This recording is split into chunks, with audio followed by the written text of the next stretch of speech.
ফাতিমা উচ্চ বিদ্যালয়ের অনলাইন ক্লাসের পক্ষ থেকে সকল শিক্ষার্থীদের আন্তরিক শুভেচ্ছা ও অভিনন্দন জানিয়ে আজকে আমরা ক্লাস শুরু করছি।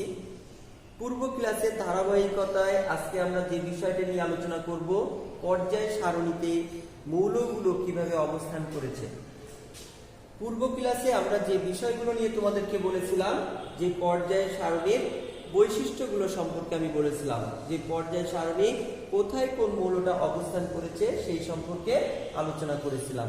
তারই ধারাবাহিকতায় মৌলগুলোকে আজকে পর্যায় সারণীতে কোথায় কোন জায়গায় অবস্থান করানো হয়েছে সেই বিষয় নিয়ে আমরা আজকে ক্লাস করব। আমরা শুরুতেই দেখো যে পর্যায় সারণী, আমার হাতে যে পর্যায় সারণীটা তোমরা দেখতে পাচ্ছ, এই পর্যায় সারণীটাকে বলতে কি বোঝায় সেটা সম্পর্কে তোমাদের আগে ধারণা দিই।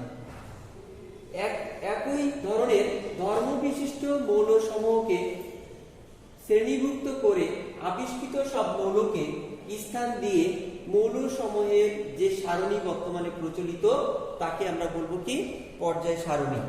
তাহলে পর্যায় সারণীর সংজ্ঞা আমরা সবাই জানতে পেরেছি যে পর্যায় সারণী কাকে বলে।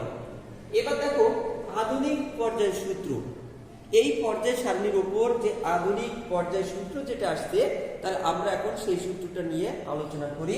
সূত্রতে দেখো যে বিভিন্ন মৌলের ভৌত ও রাসায়নিক ধর্মাবলী তাদের পারমাণবিক সংখ্যা বৃদ্ধি অনুযায়ী পর্যায়ক্রমে আবর্তিত হয়। তাহলে দেখো এখানে আমি তোমাদেরকে একটা উদাহরণ হিসেবে দেখাই। যেমন দেখো sodium, magnesium, aluminium, silicon, phosphorus, sulphur, chlorine. তাহলে দেখো 11, 12, 13, 14, 15 এইভাবে করে ধারাবাহিকভাবে পারমাণবিক সংখ্যা তাদের ভৌত এবং রাসায়নিক ধর্মাবলী অনুসারে পারমাণবিক সংখ্যা দেখো বৃদ্ধি পাচ্ছে এবং বৃদ্ধি অনুসারে পর্যায়ক্রমে আবর্তিত হয়। আর এটাকেই আমরা বলবো আধুনিক পর্যায় সূত্র। এই আধুনিক পর্যায় সারণীতে আমাদের যে মৌলগুলো কিভাবে অবস্থান করেছে, এই মৌলগুলো কোথায় কোন জায়গায় কোন মৌলটি আছে, এই মৌলগুলোকে আমরা যদি আমরা চেষ্টা করি অবশ্যই মুখস্থ করতে পারবো। প্রিয় শিক্ষার্থীরা, তাহলে পর্যায় সারণীর মৌলগুলোকে আমরা একটি ভিডিওর মাধ্যমে দেখি যে মৌলগুলো কোথায় কোন জায়গায় অবস্থান করেছে। তাহলে আমরা ছোট্ট একটি ভিডিও দেখি, আর ভিডিওটা দেখে আমরা মৌলগুলোর অবস্থান সম্পর্কে জানি। তাহলে ভিডিওটি দেখো।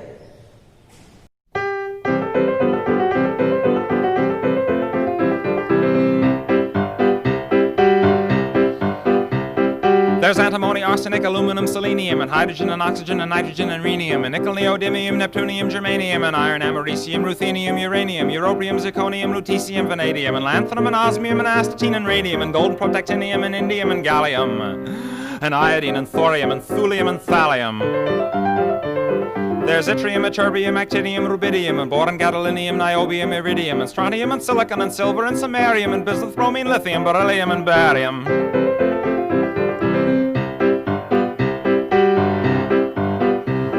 There's holmium and helium and hafnium and erbium and phosphorus and francium and fluorine and terbium and manganese and mercurium, molybdenum, magnesium, dysprosium and scandium and cerium and cesium and lead, praseodymium and platinum, plutonium, palladium, promethium, potassium, polonium and tantalum, technetium, titanium, tellurium and cadmium and calcium and chromium and curium. There's sulfur, californium, and fermium, berkelium, and also mendelevium, einsteinium, nobelium, and argon, krypton, neon, radon, xenon, zinc, and rhodium, and chlorine, carbon, cobalt, copper, tungsten, tin, and sodium. These are the only ones of which the news has come to Harvard, and there may be many others, but they haven't been discovered.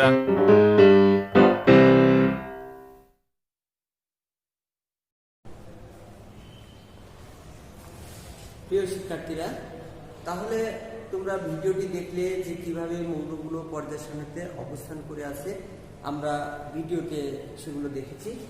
আচ্ছা, এবার আমরা যে বিষয়টা নিয়ে এখন আলোচনা করব, বিষয়টা আমাদের হচ্ছে এখানে দেখো যে কিছু পর্যায় সারণীতে আমরা দেখেছি যে এই পর্যায় সারণীতে আমাদের কিছু মৌল আছে, যে মৌলগুলো যেমন দেখো 1 নম্বর গ্রুপের যে মৌলগুলো আছে, এই মৌলগুলোকে আমরা বলবো কি ক্ষার ধাতু। 1 নম্বর গ্রুপের যে মৌলগুলোকে আমরা এই মৌলগুলোকে বলবো কি ক্ষার ধাতু। এখন 1 নম্বর গ্রুপের মৌলগুলো ক্ষার ধাতু, 2 নম্বর গ্রুপের মৌলগুলো মৃৎ ক্ষার ধাতু। তাহলে আমাদের দেখো এখন আমরা যে বিষয়গুলো নিয়ে আলোচনা করব আমরা একটু বোর্ডের থেকে খেয়াল করি। আমরা প্রথমে দেখো যে এখানে আমরা যে বিষয়টা নিয়ে আমরা এখানে বলেছি সেটা হচ্ছে ক্ষার ধাতু। এখন এই ক্ষার ধাতুগুলো আমরা বলি যে যেমন দেখো 1 নম্বর গ্রুপের যে সদস্য যারা আছে তাদেরকে আমরা বলবো কি ক্ষার ধাতু। এই ক্ষার ধাতুগুলো যেমন দেখো lithium, sodium, potassium, rubidium, caesium, francium, এই মৌলগুলো 1 নম্বর গ্রুপের সদস্য। আর 1 নম্বর গ্রুপের সদস্য হওয়ার কারণে এদেরকে আমরা বলবো ক্ষার ধাতু। ক্ষার ধাতুগুলোর বৈশিষ্ট্য কি দেখো, 1 নম্বর হচ্ছে বিজারক হিসেবে কাজ করে। এখানে আমাদের প্রথমে বলছে যে 1 নম্বর বিজারক হিসেবে কাজ করে। তাহলে এই ক্ষার ধাতু সমূহ সবাই কিন্তু বিজারক হিসেবে কাজ করে। এখন তোমাদের চিনতে হবে এই বিজারক কারা। যে সকল মৌলিক পদার্থ কারণ যারা জারণ ঘটায় তারা হচ্ছে বিজারক হিসেবে কাজ করে, অর্থাৎ যারা ইলেকট্রন ত্যাগ করে। যেমন দেখো এখানে আমার দেওয়া আছে সোডিয়াম একটা ইলেকট্রন ত্যাগ করে, লিথিয়াম একটা ইলেকট্রন ত্যাগ করে, পটাশিয়াম একটা ইলেকট্রন ত্যাগ করে, রুবিডিয়াম একটা ইলেকট্রন ত্যাগ করে, সিজিয়াম একটা ইলেকট্রন ত্যাগ করে, ফ্রান্সিয়াম একটা ইলেকট্রন ত্যাগ করে। তাহলে তোমরা সহজেই বলতে পারছো যে পর্যায় সারণীর যে 1 নম্বর গ্রুপের যে সদস্যগুলো আছে এই সদস্যগুলো সবার শেষ কক্ষপথে একটি করে ইলেকট্রন থাকবে। তাহলে একটি করে যদি ইলেকট্রন থাকে তাহলে সেই ক্ষেত্রে আমরা সহজে বলতে পারবো যে এই সকল ধাতুগুলো ক্ষার ধাতু, যাদের শেষ কক্ষপথে একটি করে ইলেকট্রন আছে এবং যারা ইলেকট্রন ত্যাগ করতে পারে এবং যারা ইলেকট্রন ত্যাগ করে তারাই হচ্ছে ধাতু। তাহলে সেই ক্ষেত্রে এখন দেখো প্রথম যে বৈশিষ্ট্যের কথা বলা হয়েছে যে এরা বিজারক হিসাবে কাজ করে। তাহলে এরা কি হিসাবে কাজ করে? বিজারক হিসাবে কাজ করে। তাহলে বিজারক মানে কি একটু বুঝে নাও, যে বিজারক মানে যারা ইলেকট্রন ত্যাগ করতে পারে তাদেরকে আমরা বলবো কি, তাহলে বিজারক মানে কি যারা ইলেকট্রন ত্যাগ করতে পারে। তাহলে এখানে ইলেকট্রন যারা ত্যাগ করবে তারাই বিজারক হিসাবে কাজ করবে। এবার দেখো দ্বিতীয় বৈশিষ্ট্য দেখো যে একক ধনাত্মক আয়ন গঠন করা। অর্থাৎ আমরা জানি যে এই পর্যায় সারণীতে 1 নম্বর গ্রুপে যে সদস্যরা যারা আছে এই সদস্যরা প্রত্যেকেই একটি করে ইলেকট্রন থাকার কারণে এরা সবাই একটা করে ইলেকট্রন ত্যাগ করতে পারে। তাই যে সকল মৌলিক পদার্থ ইলেকট্রন ত্যাগ করে তারা ধনাত্মক আয়নে পরিণত হয়। তাহলে দেখো এই সকল মৌলগুলো সবার ক্ষেত্রে একটি করে ধনাত্মক আয়ন এখানে হবে। তাহলে একক ধনাত্মক আয়ন এরা গঠন করতে পারবে। এরপরে দেখো 2-3 নম্বর বৈশিষ্ট্য খেয়াল করে দেখো যে এই পর্যায়ে সমস্ত মৌলগুলো যতগুলো মৌল আছে হাইড্রোজেন ব্যতীত যে মৌলগুলো আছে এরা সবাই নরম ধাতু, অর্থাৎ নরম ধাতু হিসাবে এখানে কাজ করে থাকে। তাহলে এরা হচ্ছে সবাই নরম ধাতু। এরপরে দেখো এই সকল ধাতুগুলো সক্রিয়তার ক্রম অনুসারে উপরে থাকার কারণে এই ধাতুগুলো সক্রিয়তা বেশি, অর্থাৎ সক্রিয়তা থাকার কারণে এদেরকে আমরা মুক্ত অবস্থায় পাবো না। তাহলে দেখো আমরা 1 নম্বর গ্রুপের সদস্যদের খুব সহজে মনে রাখতে পারবো যে 1 নম্বর গ্রুপের যে সদস্য যারা আছে তাদের সকলেরই শেষ কক্ষপথে একটি করে ইলেকট্রন আছে। আর এই মৌলগুলোকে আমরা বলবো ক্ষার ধাতু। আর মৌলগুলোর প্রত্যেকের শেষ কক্ষপথে একটি করে ইলেকট্রন আছে, এরা হচ্ছে বিজারক হিসাবে কাজ করবে। বিজারক মানে যারা ইলেকট্রন ত্যাগ করে তাদেরকে আমরা বিজারক বলি। তাহলে বিজারক হিসাবে কাজ করবে। এরপরে দেখো এই মৌলগুলোর শেষ কক্ষপথে একটি করে ইলেকট্রন থাকার কারণে এরা সবাই একটি ইলেকট্রন ত্যাগ করে দেয়। আর যখনই একটি ইলেকট্রন ত্যাগ করে দিবে তখন এরা কি হয়ে যাবে? সবাই ধনাত্মক আয়ন হয়ে যাবে। আর যখন ধনাত্মক আয়নে পরিণত হয়ে গেল তখন আমরা বলতে পারবো এই ধাতুগুলো নরম ধাতু। তাহলে নরম ধাতু হিসাবে এরা কাজ করবে। তাহলে এই ধাতুগুলো কি হিসাবে কাজ করবে? ধাতুগুলো বিচারক হিসাবে কাজ করবে, একক আয়ন ধনাত্মক আয়ন গঠন করতে পারবে। এই সকল ধাতুগুলো সব কি হবে? নরম হবে। আর আরেকটা বৈশিষ্ট্য মনে রাখবা, এরা খুবই সক্রিয় ধাতু। তাহলে এই সকল ধাতুগুলো কি রকম ধাতু? সক্রিয় ধাতু। এদেরকে আমরা মুক্ত অবস্থায় পাবো না। তাহলে মনে রাখি lithium, sodium, potassium, rubidium, caesium, francium. তাহলে lithium, sodium, rubidium, potassium, rubidium, caesium, francium, এই ধাতুগুলো তোমরা ভালো করে আয়ত্ত করে রাখবে। তাহলে ক্ষার ধাতু সম্পর্কে খুব সহজে এর বৈশিষ্ট্য সম্পর্কে বলতে পারবে। দ্বিতীয় দেখো এখানে আমাদের দ্বিতীয় অর্থাৎ 2 নম্বর পর্যায়ে যে মৌলগুলো আছে এই মৌলগুলোকে আমরা বলবো কি? মৃৎ ক্ষার ধাতু। তাহলে মৌলগুলোকে আমরা কি বলবো? মৃৎক্ষার ধাতু। আর এই মৃৎক্ষার ধাতুগুলো দেখো 2 নম্বর গ্রুপে অবস্থান করেছে। তাহলে 2 নম্বর গ্রুপে যদি আমার মৃৎক্ষার ধাতুগুলো অবস্থান করে তাহলে আমরা ধাতুগুলোর নাম মনে রাখবো magnesium, sodium, beryllium, magnesium, calcium, strontium, barium আর হচ্ছে রেডিয়াম। তাহলে দেখো এই মৌলগুলো আমাদের মুখস্থ রাখতে হবে। এবার খেয়াল করে দেখো এই মৌলগুলোর বৈশিষ্ট্য ক্ষার ধাতুর মতোই এদের বৈশিষ্ট্য বহন করে। তাহলে এখানে এই ধাতুগুলো কার মতো বৈশিষ্ট্য বহন করে? ক্ষার ধাতুর মতোই বৈশিষ্ট্য বহন করে। শুধুমাত্র কি এদের শেষ কক্ষপথে 2টি করে ইলেকট্রন আছে, আর 2টি করে ইলেকট্রন থাকার কারণে এরা 2টি ইলেকট্রনই ছেড়ে দিতে পারে। আর 2টি ইলেকট্রন ছেড়ে দিবে কিসের জন্য? কারণ এরা সবাই হচ্ছে ধাতু, আর ধাতুরা হচ্ছে সবসময় ইলেকট্রন ত্যাগ করবে। আর এরা যখন ইলেকট্রন ত্যাগ করে দিবে, দেখো এদের যে বৈশিষ্ট্যগুলো আছে এই বৈশিষ্ট্যগুলো ক্ষার ধাতুর বৈশিষ্ট্যের সাথে সামঞ্জস্যপূর্ণ। তাহলে সেই ক্ষেত্রে আমরা প্রথমে একটা লিখে দেখো যে ধর্ম অনেকটা ক্ষার ধাতুর মতোই। তাহলে এদের যে বৈশিষ্ট্যগুলো হচ্ছে সবগুলো কার মতো হবে? ক্ষার ধাতুর মতোই। এবার দেখো এই ধাতুগুলোকে মৃৎক্ষার ধাতু বলা হয়। কেন বলা হয়? কারণ মৃৎক্ষার ধাতু সমূহগুলোকে, এই যে মৃৎক্ষার যে ধাতুগুলো আছে এই ধাতুগুলো সব সময় মাটিতে পাওয়া যায়, আর মাটিতে পাওয়া যায় বলে আমরা এগুলোকে মৃৎক্ষার ধাতু বলে থাকি।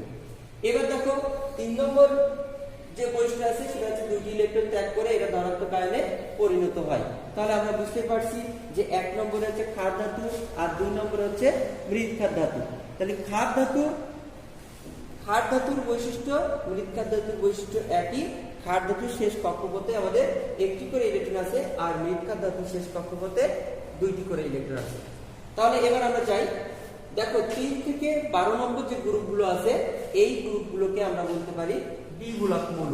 3 থেকে 12 নম্বর গ্রুপের যে মৌলগুলো আছে এই মৌলগুলো কি বলবো? দ্বিমূলক মৌল বলবো। তাহলে দ্বিমূলক মৌলের বৈশিষ্ট্যের ক্ষেত্রে আমরা জানি যে এখানে দ্বিমূলকের ক্ষেত্রে দেখো এর মধ্যে অবস্থান্তর মৌল আছে। তাহলে সকল দ্বিমূলক মৌলগুলোকে আবার অবস্থান্তর মৌল বলা হয় না। তাহলে আমরা এখন একটু দেখি যে অবস্থান্তর মৌল কাকে বলে। দেখো এখানে অবস্থান্তর মৌল বলতে যেসব দ্বিমূলক মৌল, কারণ আমরা জানি যে পর্যায় সারণীতে 4টি ব্লক আছে। একটা হচ্ছে S block, P block, D block, F block মৌল আছে। 4টা ব্লক থাকার কারণে অর্থাৎ আমরা জানি যে সকল মৌলের শেষ কক্ষপথে আর ইলেকট্রনটি এস অরবিটালে যায় তাদেরকে আমরা বলি এস ব্লক মৌল। যে সকল মৌলের শেষ কক্ষপথে ইলেকট্রনটি পি তে যায় তাদেরকে আমরা বলি পি ব্লক মৌল। তাহলে যে সকল মৌলের ইলেকট্রন বিন্যাসে শেষ ইলেকট্রনটি ডি অরবিটালে যায় তাদেরকে আমরা বলি ডি ব্লক মৌল। আর এফ অরবিটালে গেলে আমরা সেগুলোকে এফ ব্লক মৌল বলে থাকি। তাহলে এফ ব্লক মৌল কোনগুলো হয় সেটা তো আমি পূর্বে তোমাদেরকে ধারণা দিছিলাম যে 3 নম্বর এই 57 নম্বর মৌলে, অর্থাৎ 57 নম্বর ঘরে তোমার এই 14টা আর 57 নম্বর ল্যান্থেনিয়াম, এই মোট 15টা মৌল একই ঘরে রাখা যুক্তিসঙ্গত। কিন্তু মৌলটি রাখলে পর্যায় সারণীটাকে সৌন্দর্য করা যাবে না বিধায় এই ল্যান্থেনিয়ামের মৌল থেকে মোট 15টা মৌলকে আলাদা একটা সিরিজ করা হয়েছে যার নাম হচ্ছে ল্যান্থেনাইট সিরিজ। এরপর দেখো 3 নম্বর গ্রুপে 89 নম্বর যে মৌলটি আছে অ্যাক্টিনিয়াম, এই অ্যাক্টিনিয়াম মৌলের সাথে দেখো নিচে আরেকটা গ্রুপ হয়েছে অ্যাক্টিনাইট সিরিজ। এই অ্যাক্টিনাইট সিরিজের যে 15টা মৌল আছে এই 15টা আর ল্যান্থেনাইটসের 15টা মোট 30টা মৌলকে আমরা এফ ব্লক মৌল বলতে পারি।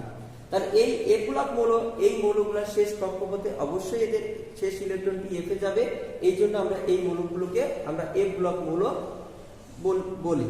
তাহলে দেখো যে আমরা অবস্থান্তর মৌল সম্পর্কে আমাদের আর আরেকটা বিষয় খেয়াল রাখো যে এই যে ল্যান্থেনাইট সিরিজ আর অ্যাক্টিনাইট সিরিজ যে 2টা বর্গ আছে, এই 2টা বর্গের যে 30টা মৌল আছে এই 30টা মৌলকে বলা হয় আন্ত অবস্থান্তর মৌল। তাহলে মনে রেখো এই 30টা মৌলকে বলা হবে আন্ত অবস্থান্তর মৌল। এবার আমরা আসি অবস্থান্তর মৌল কাকে বলে। তাহলে অবস্থান্তর মৌল হচ্ছে যেসব ডি ব্লক মৌল অন্তত একটি আয়ন গঠন করবে এবং ইলেকট্রন বিন্যাসে ডি অরবিটাল আংশিকভাবে পূর্ণ থাকবে। তাহলে আমাদের 2টা বৈশিষ্ট্য হচ্ছে অবস্থান্তর মৌলে, এরা হচ্ছে একটি আয়ন গঠন করতে পারবে, আর দ্বিতীয়ত এদের ইলেকট্রন বিন্যাসে ডি অরবিটাল আংশিকভাবে পূর্ণ থাকতে হবে। যদি আংশিকভাবে পূর্ণ থাকে তাহলে সেই মৌলগুলোকে আমরা বলবো অবস্থান্তর মৌল। এখন এই অবস্থান্তর মৌল যেগুলো আছে, এই অবস্থান্তর মৌলে দেখো বৈশিষ্ট্য আছে এখানে। এক, পরিবর্তনশীল যোগ্যতা প্রদর্শন করতে পারে, অর্থাৎ অবস্থান্তর যে মৌলগুলো আছে এই মৌলগুলো অবশ্যই পরিবর্তনশীল যোগ্যতা প্রদর্শন করতে পারবে। 2 নম্বর দেখো রঙিন যৌগ গঠন, অর্থাৎ এই মৌলগুলো কি করবে, রঙিন যৌগ গঠন করতে পারবে, রঙিন যৌগ। 3 নম্বর দেখো জটিল আয়ন গঠন করতে পারবে, অর্থাৎ এই মৌলগুলো জটিল আয়ন গঠন করতে পারবে। আর একটা বৈশিষ্ট্য দেখো প্রভাবক রূপে কাজ করে। তাহলে তোমরা এই 4টা অপশনই মুখস্থ করে রাখবা, কারণ এই 4টাই খুব গুরুত্বপূর্ণ তথ্য। অর্থাৎ অবস্থান্তর মৌল 2টা, একটা হচ্ছে আয়ন গঠন করা আর 2 নম্বর হচ্ছে এর ইলেকট্রন বিন্যাসে ডি অরবিটাল আংশিকভাবে পূর্ণ থাকতে হবে। তাহলে এই অবস্থান্তর মৌলের 4টা বৈশিষ্ট্য আমাদের খেয়াল রাখতে হবে, তাহলে আমরা বুঝতে পারবো যে এখানে সকল ডি ব্লক মৌলকে আমরা অবস্থান্তর মৌল বলতে পারবো না। তাহলে এখানে আমার যে অবস্থান্তর যে মৌলগুলো আছে সবগুলোকে আমি অবস্থান্তর মৌল বলতে পারবো না। তাহলে এই মৌলগুলো অবস্থান্তর মৌল বলতে পারবো না কেন, কারণ সব মৌলগুলোই হচ্ছে ডি ব্লক মৌল, আর ডি ব্লক মৌলের মধ্যে অবস্থান্তর মৌলের শর্ত অনুযায়ী যারা থাকবে তাদেরকে আমরা বলবো অবস্থান্তর মৌল, বাকিগুলোকে আমরা অবস্থান্তর মৌল বলতে পারবো না।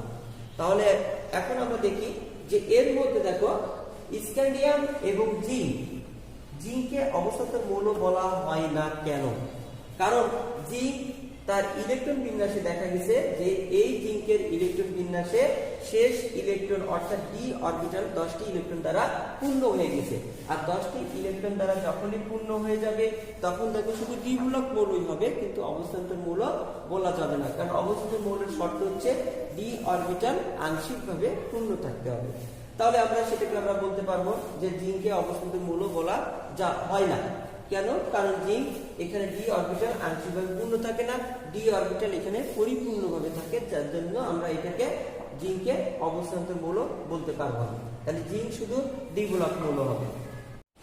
তাহলে আমরা বলতে পারছি যে সকল ডি ব্লক মৌলই অবস্থান্তর মৌল নয়। তাহলে জিঙ্ককে আমরা ডি ব্লক মৌল বলতে পারবো, কিন্তু অবস্থান্তর মৌল বলতে পারবো না।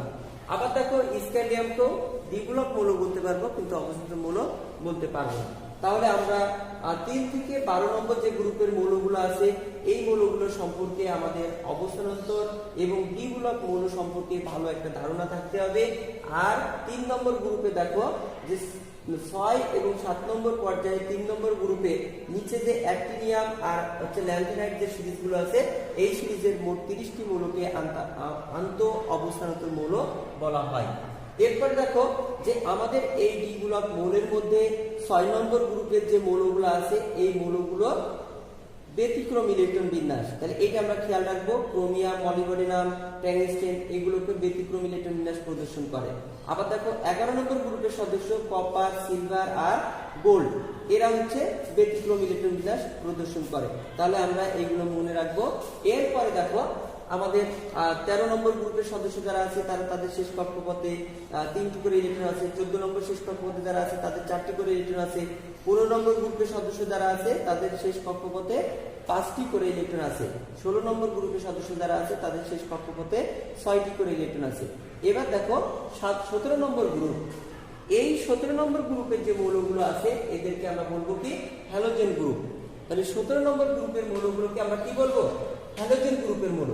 তাহলে এই হ্যালোজেন গ্রুপের মৌলের মধ্যে দেখো প্রথমে আমরা লিখছি ফ্লোরিন, ক্লোরিন, ব্রোমিন, আয়োডিন, অ্যাসটাটিন, অর্থাৎ ফ্লোরিন, ব্রোমিন, আয়োডিন, অ্যাসটাটিন এই মৌলগুলোকে আমরা বলবো কি হ্যালোজেন গ্রুপের মৌল।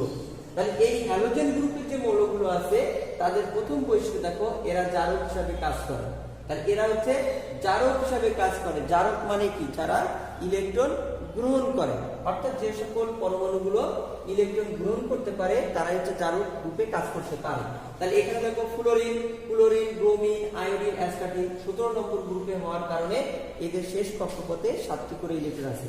আর এই 7টি করে ইলেকট্রন থাকার কারণে এই মৌলগুলোকে আমরা হ্যালোজেন গ্রুপ বলি। আর হ্যালোজেন গ্রুপের সবাই হচ্ছে অধাতু। আর এই হ্যালোজেন গ্রুপের যে মৌলগুলো আছে এই মৌলগুলো আমাদের মুখস্থ রাখতে হবে, ফ্লোরিন, ব্রোমিন, আয়োডিন, অ্যাসটাটিন। তাহলে এই মৌলগুলো 1 নম্বর দেখো এরা জারক হিসাবে কাজ করবে। তাহলে এরা কি হিসাবে কাজ করবে, জারক হিসাবে। জারক মানে কি, ইলেকট্রন গ্রহণ করা। 2 নম্বর দেখো এরা একক ঋণাত্মক আয়ন গঠন করে, অর্থাৎ এদের শেষ কক্ষপথে 7টি ইলেকট্রন থাকার কারণে এরা নিউক্লিয়াসে নিষ্ক্রিয় গ্যাসের অনুরূপ 8টি ইলেকট্রন করার জন্য এরা সবাই কি করে, একটি করে ইলেকট্রন গ্রহণ করে, আর এই গ্রহণ করে বলে এরা একক ঋণাত্মক আয়ন গঠন করতে পারে। 3 নম্বর দেখো এই সকল মৌলগুলো সবাই হচ্ছে অধাতু। এই সকল মৌলগুলো কি সবাই অধাতু, এবং এই মৌলগুলোর মধ্যে দেখো এরা সবাই দ্বিপরমাণু। তাহলে হ্যালোজেন গ্রুপের যে মৌলগুলো আছে তারা সবাই কি দ্বিপরমাণু। তাহলে দ্বিপরমাণু হওয়ার কারণে দেখো ফ্লোরিন এই দুটো হবে গ্যাস, ব্রোমিন হবে তরল পদার্থ, আয়োডিন হলো গাঢ় বেগুনি বর্ণের একটা কঠিন পদার্থ। তাহলে আমরা কিন্তু খেয়াল রাখবো, কারণ এইগুলো খুবই ইম্পর্টেন্ট এবং এগুলো অবজেক্টিভ এমসিকিউ হিসাবে আসে। তাহলে হ্যালোজেন গ্রুপের মৌলগুলো দ্বিপরমাণু, অর্থাৎ এরা দ্বিপরমাণু হিসাবে বিক্রিয়া করবে, আর এরা সবাই হচ্ছে 2টি পরমাণু মিলে হয়। তাহলে সবই অধাতু, যেমন ফ্লোরিন গ্যাস মনে রাখো, ব্রোমিন হচ্ছে তরল, আর আয়োডিন হচ্ছে গাঢ় বেগুনি বর্ণের কঠিন পদার্থ। আর এই সকল ধাতুগুলো খুবই সক্রিয়। যেমন দেখো একটি প্রশ্ন তোমাদের আসে, সেটা হচ্ছে ফ্লোরিন ব্রোমিন আয়োডিন অ্যাসিটিনের মধ্যে সবচেয়ে অধিক তড়িৎ ঋণাত্মক মৌল হচ্ছে ফ্লোরিন। তাহলে ফ্লোরিন অধিক তড়িৎ ঋণাত্মক মৌল, তাহলে এটা আমরা জেনে রাখি। আর এই যে হ্যালোজেন গ্রুপের যে বৈশিষ্ট্যগুলো বললাম বা যে বৈশিষ্ট্যগুলো এখানে বলা হলো, তাহলে হ্যালোজেন গ্রুপ আমরা মনে রাখি ফ্লোরিন ব্রোমিন আয়োডিন অ্যাসিটিনকে আমরা হ্যালোজেন গ্রুপ বলি। আর এই হ্যালোজেন গ্রুপের বৈশিষ্ট্যগুলো আমরা মনে রাখি, তাহলে আমরা হ্যালোজেন গ্রুপ সম্পর্কে খুব সহজে বলতে পারবো। আর সর্বশেষ দেখো 18 নম্বর যে গ্রুপটা আছে, অর্থাৎ 18 নম্বর গ্রুপের মৌল দেখো হিলিয়াম। এখানে দেখো একটা ব্যতিক্রম একটা বৈশিষ্ট্য আছে, সেটা হচ্ছে হাইড্রোজেনকে ক্ষার ধাতুতে স্থান দেওয়া হয়েছে। তাহলে দেখো হাইড্রোজেন মৌলটি এমন একটি মৌল যে মৌলটির ক্ষার ধাতুর সাথে কিছু মিল পাওয়া যায়, আবার দেখো এদের হ্যালোজেন গ্রুপের সাথে কিছু মিল পাওয়া যায়। তাহলে এখানে আমরা একটা জিনিস খেয়াল করে দেখি যে হাইড্রোজেনকে আমরা ক্ষার ধাতুর সাথে কি কি মিল পেয়ে থাকি। দেখো যেমন দেখো যে হাইড্রোজেন যে মৌলটি আছে, এই মৌলটি ক্ষার ধাতুর সাথে যে বৈশিষ্ট্যগুলো পাওয়া যায়, কারণ ক্ষার ধাতু দেখো সবার শেষ কক্ষপথে একটি করে ইলেকট্রন আছে, আর সবার শেষ কক্ষপথে একটি করে ইলেকট্রন থাকার কারণে এই মৌলটির ক্ষেত্রে দেখা যায় যে ক্ষার ধাতুর সাথে হাইড্রোজেনের বৈশিষ্ট্য মিলে যায় যোগ্যতা হিসাবে। আবার দেখো তড়িৎ ঋণাত্মকতা হিসাবে ক্ষার ধাতুর সাথে মিলে যায়। যেমন আমরা জানি যে এখানে লিথিয়াম সোডিয়াম পটাশিয়াম এরা ইলেকট্রন ত্যাগ করে তড়িৎ ধনাত্মকতা অনুসারে। তাহলে এখানে যখন এরা lithium sodium potassium rubidium caesium francium এই মৌলগুলো কি ইলেকট্রন ত্যাগ করে কি হয়, ধনাত্মক আয়ন হয়। ঠিক তেমনই দেখো হাইড্রোজেনে একটি ইলেকট্রন ছেড়ে দিয়ে ধনাত্মক প্রোটনে রূপান্তরিত হতে পারে। তাহলে এখানে আমরা এই একটা বৈশিষ্ট্য মিলে যাই। তারপর দেখো যে ধাতুর মতোই এরা হ্যালাইড গঠন করতে পারে, হাইড্রোজেন ধাতুর মতোই হ্যালাইড গঠন করতে পারে। কি রকম দেখো, যেমন দেখো হাইড্রোজেন HCl গঠন করতে পারে, তাহলে এরকম কিছু যৌগ এরা গঠন করতে পারবে। আবার দেখো হাইড্রোজেনকে আমরা ক্ষার ধাতু এই হ্যালোজেন গ্রুপের সাথে তুলনা করতে পারবো, কারণ হ্যালোজেন গ্রুপে দেখো অধাতু, হাইড্রোজেন একটা অধাতু হিসাবে কাজ করে। আবার দেখো এই হ্যালোজেন গ্রুপ হচ্ছে দ্বিপরমাণু তত্ত্ব, আবার হাইড্রোজেন দেখো দ্বিপরমাণু অর্থাৎ মৌলিক গ্যাস হিসাবে কাজ করে থাকে। তাহলে এর ইলেকট্রন বিন্যাসও আমরা দেখতে পেয়েছি অনেকটা মিল আছে। তারপরে দেখো ধাতব হাইড্রাইড গঠন করতে পারে।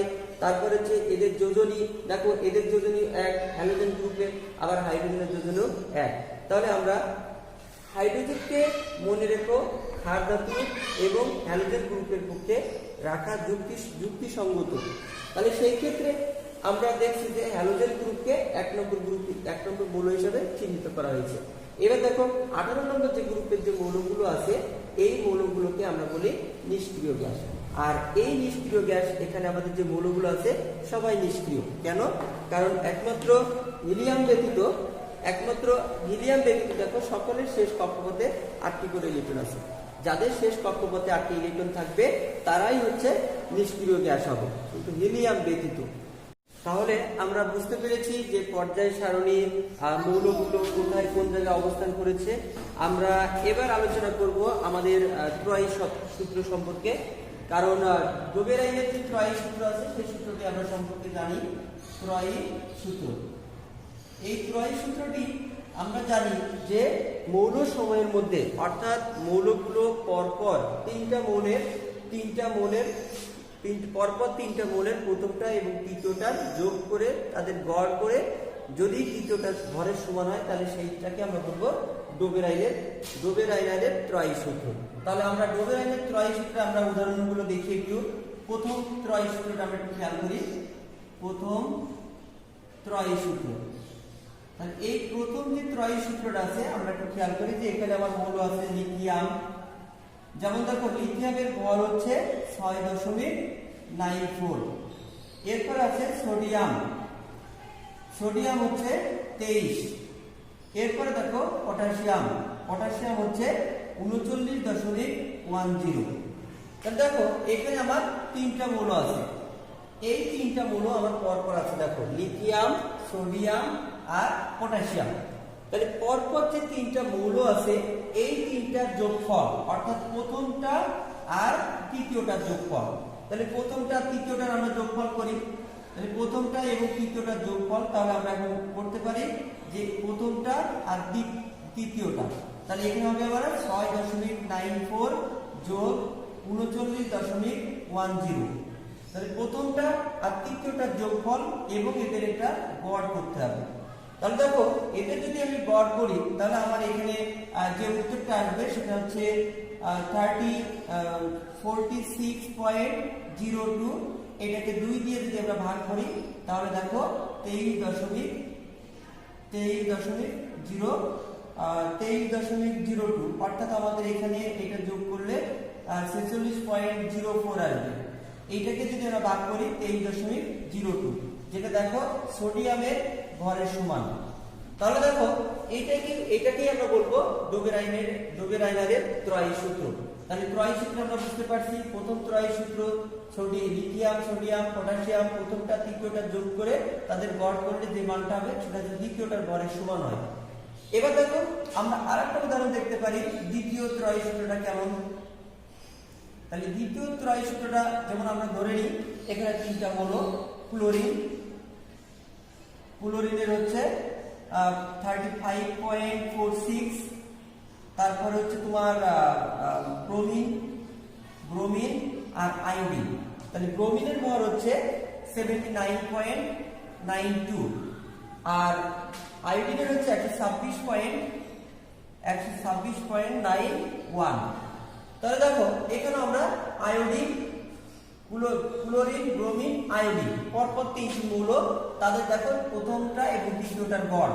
তাহলে প্রথমটা আর তৃতীয়টার গড় যোগ করো 35.46 যোগ 126.91 ভাগ 2। এইটাকে যদি আমরা ক্যালকুলেশন করি তাহলে দেখো 35.46 126.9 এটাকে আমরা ভাগ করলে এখানে আমাদের আসবে হচ্ছে 81.16। তার মানে দেখো আমাদের দ্বিতীয় মৌলটি কাছাকাছি প্রায়।